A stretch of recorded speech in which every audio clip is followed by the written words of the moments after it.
In this demo, I want to showcase the Visual NER support included into the Annotation Lab, and for that I need a Spark OCR license. From the license page, I can connect to my account on myjohnsonlabs.com, see all the available licenses, and import the one I want to use with the Annotation Lab.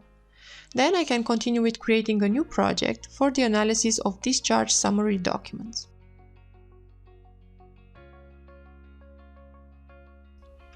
From the Project Configuration tab, I choose a per region template, namely Visual NER labeling. I save this initial configuration, then navigate to the predefined labels view. I want to reuse one of the existing pre-trained models and tune it for my current document set. This will also help jumpstart the annotation process. I click on the Visual NER clinical model and then choose 3 of the labels it predicts and add them to my current configuration. I do not want to deploy this configuration yet as it is not finalized. Now let's check how the configuration looks and remove the default labels added by the template. Also, I want to edit the colors associated with my labels so my annotations are easier to differentiate. I save and deploy my configuration, then proceed to import a new task. I choose a PDF document and click Import. Spark OCR will now process this document in order to identify the text it includes, and once all its pages are OCR'd, a new task will be created.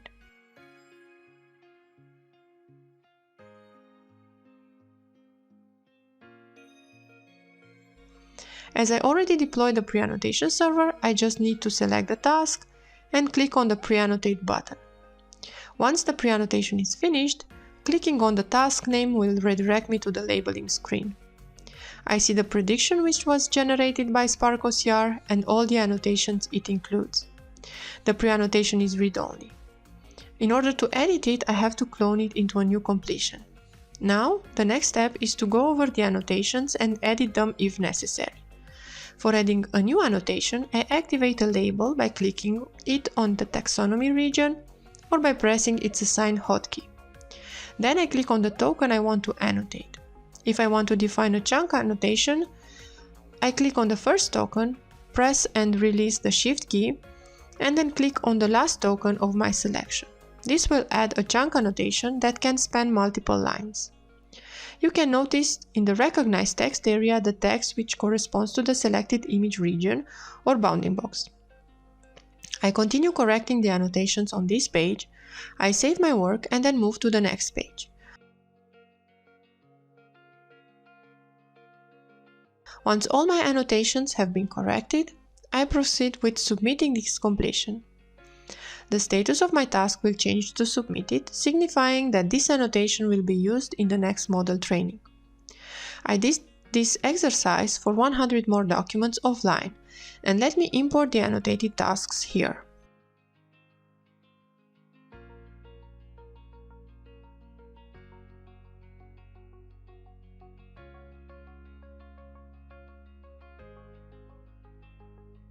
Now let me show you how I can tune this model for the new annotated tasks. From the Setup page, I go to Training and Active Learning tab.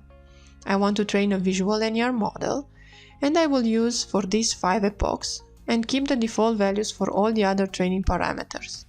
Save my preferences and hit the Train Now button.